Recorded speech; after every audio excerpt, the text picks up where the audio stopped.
Bueno, vamos a ir creando nuestro archivo. Nuestro archivo está en una carpeta llamada My Project, ubicada en htdocs. Y podemos ver que la carpeta está vacía. Vamos a empezar construyendo los archivos. Vamos a crear un nuevo archivo. Este archivo va a ser un index.html. Va a ser un simple HTML. Esto me va a permitir a mí correr la aplicación y que esta me esté corriendo con un archivo HTML. Vamos a darle a este archivo un HTML, una estructura HTML5 básica. Vamos a comprobar que esté funcionando. Hola mundo. Mundo. Ahí vemos. Vemos que está funcionando, o sea que ya me está cargando mi index. Y luego de esto, pues vamos a quitarle eso. Vamos a crear nuestro archivo de procesamiento. Entonces aquí vamos a crear un archivo JavaScript que va a ser el encargado, ¿verdad?, de procesar todo mi contenido, ¿ya? Eso es algo que yo tengo que tener en cuenta, de que en este caso, pues, el HTML va a ser el encargado de obtener, de mostrar todo el contenido. Sin embargo, el que va a estar permitiendo procesarlo, o sea, el que lo va a procesar va a ser todo JavaScript. Entonces nuestro index.js va a ser el archivo base sobre el cual se va a generar ese procesamiento. Como he borrado el Hola Mundo, pues acá tenemos el Hola Mundo, y aquí en el index solo vamos a hacer dos cosas. Primero que nada, vamos a hacer la referencia a nuestro script, ¿ya? Y pues le vamos a dar nuestro source, va a ser básicamente nuestro index.js, que va a ser el encargado de procesar el archivo. Y otra cosa que vamos a hacer es al body, o sea, al cuerpo de nuestro archivo, vamos a darle un identificador para que nosotros podamos referenciarlo. El identificador puede llamarse como ustedes quieran, pero necesito saber que tener un identificador para poderlo referenciar. Entonces, por ejemplo, vamos a ver acá en index.js, ya aquí no va a haber ningún cambio, pero vamos en el index.js y vamos a construir nuestra primera función. Vamos a crear una función onload, se va a llamar onload, la vamos a poner acá, onload. Una función constante, puede ser cualquier tipo de variable, pero constante funciona. Va a ser una onload, va a ser igual a una función que no va a recibir ningún tipo de parámetro. Y lo que vamos a hacer es, cuando se ejecute, vamos a decirle que tenga un alert, y pues vamos a decir que nos diga hola mundo. Hola mundo. Si lo ejecutamos acá, vamos a ver que no hay ningún cambio, porque he declarado la función, pero no he hecho nada con ella. Entonces lo que vamos a hacer es que le vamos a decir a windows.onload, o sea, nuestro evento onload de la ventana va a ser igual a nuestro onload que acabamos de crear, coma. Cuando lo ejecutamos, pues ya nos manda a decir el servidor hola mundo. Entonces, todo el código que esté dentro de nuestra función onload se va a ejecutar al momento que se ejecute el evento onload, o sea, cuando la ventana ya haya cargado. Esto es buenísimo porque implica de que no se va a ejecutar ningún código mientras el archivo y todas sus referencias no hayan cargado, ¿ya? Otra cosa que vamos a hacer es que le vamos a decir a la función onload que sea asíncrona, sea una función asíncrona. ¿Por qué quiero que sea asíncrona? Bueno, simple, porque voy a estar haciendo importación dinámica dentro de la función, y por lo tanto yo necesito de que el código no se ejecute en cascada de forma rápida, sino que el código vaya ejecutándose y vaya esperando que ciertos valores se resuelvan antes de terminar la renderización. Entonces, por lo tanto, pues vamos a trabajar con esta función. Voy a comentar esto y pues ejecutamos, y aquí ya tenemos nuestra función. La parte del root era importante porque yo, por medio del root, puedo referenciar al body de mi sitio y puedo renderizarle contenido. Por ejemplo, aquí vamos a hacer un root, voy a hacer referencia al root y le voy a decir que el root punto inner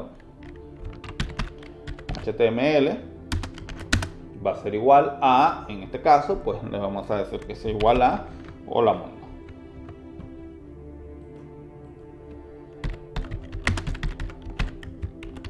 Parece que, bueno, ahí lo vamos a tener. Ahí está, root Hola Mundo, pero hay un problema. Si se fijan, me lo está marcando en verde. Todo lo que tiene que ver con vamos a hacer esto un poquito para acá, para que se vea un poco mejor. Todo lo que tiene que ver con la parte del de los colores en verde implica de que posiblemente hay una palabra reservada para este identificador. Siempre me hace referencia al Hola Mundo de mi HTML, pero para evitarnos conflictos en el futuro vamos a mejor utilizar una palabra distinta. Vamos a ponerle my root. Si yo guardo acá, pues ya no se va a cargar nada, pero vamos a hacerle acá my root y ahora sí se va a cargar, ¿ya? Entonces yo puedo hacer uso de mi identificador para trabajar con él. Bueno, ahora que ya tengo claro que puedo referenciar directamente a mis componentes directamente con JavaScript por medio de sus identificadores, vamos a ir viendo cómo construir todo el contenido de la SPA. Bueno, primeramente, para que yo pueda construir elementos HTML dentro de un sitio, pues tenemos los clásicos createElement, el document.createElement de nuestro sitio. Pero hay un problema con esto, porque yo para poder construir un objeto, yo podría decirle, bueno, h1 va a ser igual a document.createElement. Ahí hay un montón de funciones, createElement, y le tengo que decir que sea un h1. Y luego, para yo poder darle contenido, yo le tendría que decir h1.innerText, por ejemplo, va a ser igual a Hola Mundo. Hola Mundo.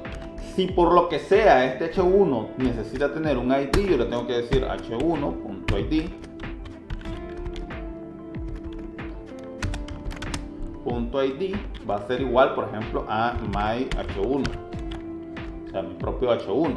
Y luego puede ser de que yo tenga que este h1 darle una clase, entonces yo le tengo que decir h1.className va a ser igual a my h1 class. Esto pues es un poco tedioso, porque imagínense de que por cada componente, bueno, de hecho vamos a terminarlo por acá. Vamos a decir que el root tengo un punto append y vamos a decir que nos ejecute el h1. Ahí estamos, ahí se nos ha agregado el h1. Vuelvo y repito, esto así funciona, así trabajamos con la renderización del DOM dentro de JavaScript. Pero esto tiene un problema, porque imagínense de que todo este código ha sido simplemente para que yo pueda construir un solo h1, ¿ya? La sintaxis es bien compleja y la verdad es que construir un DOM a partir de esta primicia es bien feo, ¿ya? Sin embargo, tenemos que tener algunas consideraciones que pueden ser interesantes. Primero que nada, que las etiquetas HTML, todas por igual, van a tener cierta cantidad de propiedades y puede que tengan contenido interno. Entonces, para que nosotros podamos tener una fluidez y un código mucho más limpio de este trabajo, necesitamos que, en vez de estar nosotros construyendo, definiéndole punto a punto cada una de las partes de la etiqueta, lo que vamos a hacer es construir una función que nos permita renderizar esta etiqueta, que ella misma se encargue de procesar y de entender cuándo una propiedad, cuándo es un hijo, cuál es el tipo de la etiqueta, e incluso podamos tener acceso a propiedades que no son directamente del DOM. Por ejemplo, imaginémonos que tenemos esta etiqueta H1. Vamos a irnos a la consola. Esta etiqueta H1 tiene un identificador. Y bueno, podemos decir myH1. Aquí lo tenemos. myH1. Y la consola, en la consola de nuestro archivo, pues vamos a tener acá, vamos a ver aquí consola, vamos a tener que darle un retorno a la etiqueta como tal. Yo la señalo y me dice la etiqueta. Si yo quisiera obtener una propiedad, por ejemplo el identificador de myH1, pues me retorna el identificador que es myH1. Y si yo quisiera obtener class name, vamos a ver si puedo, class name, pues él me retorna básicamente la propiedad class del class name, en este caso class, la class de nuestra etiqueta.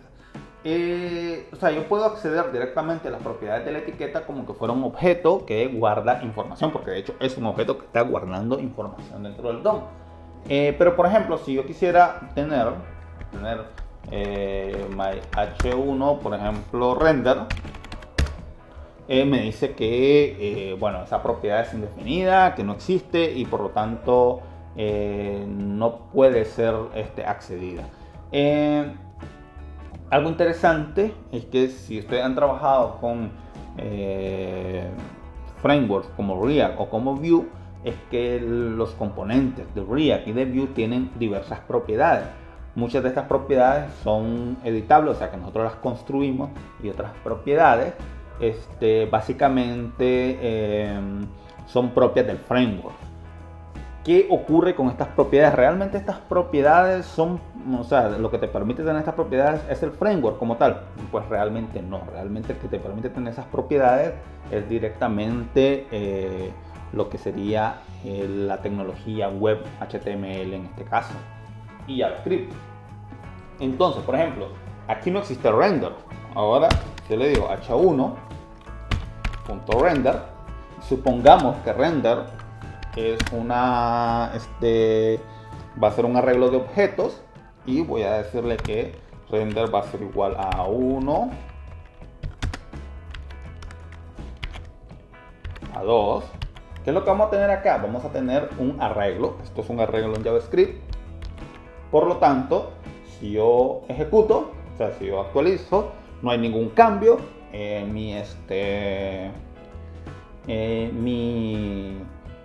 Mi componente se sigue comportando igual. Si yo le doy a inspeccionar, me doy cuenta de que el componente sigue idéntico, no ha pasado nada.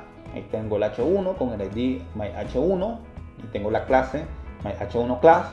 En ningún momento se me ha pintado ninguna propiedad llamada render, porque realmente esa propiedad técnicamente dentro del DOM no existe, pero sí va a existir dentro del contexto de mi componente. Por ejemplo, si yo le doy myH1 render, automáticamente la consola me retorna el arreglo que yo he declarado en la función. Entonces, por ejemplo, ahí tengo la posición 0 y la posición 1, tenemos A1 y tenemos la posición 0 A1 y la posición 1 A2. Si yo le digo render y le digo 0, pues lo que me va a retornar es el objeto que esté en la posición 0, o sea, en este caso A1. Bueno, pero también hay muchísimas más cosas que se pueden hacer con esto. Por ejemplo, tenemos funciones propias del propio DOM. Por ejemplo, la función onClick, onChange, onLoad, etc. Sin embargo, nosotros también podemos tener nuestras propias funciones. ¿Qué pasaría si render fuera una función? Y le decimos, ok, render, tú vas a hacer una función. Y la función pues va a mandar un alert que va a decir hola mundo. La función render hemos actualizado, notamos que el componente sigue funcionando de la misma manera. Ahí está mi componente, hola mundo. Y ahora pues si yo le doy myH1 render, pues me retorna lo que sería la función, ¿verdad? Me retorna la función, por lo tanto podemos decir de que está el contenido de la función ejecutada. Si yo le digo my function render, vamos a ver allí, ahí hay un error.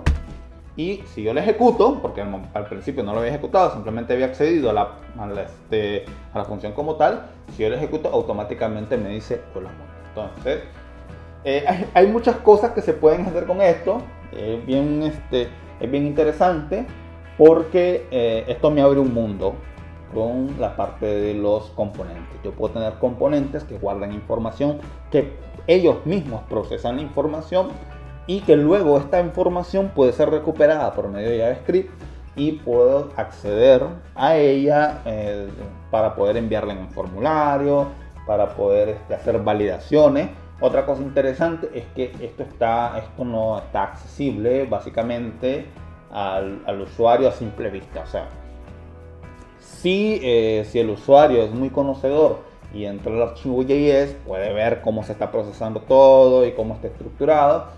Sin embargo, ya es un poquito más complicado entender que existe una función render dentro de un H1 que cuando yo le ejecute, pues va a hacer algo, va a hacer un procesamiento, etc.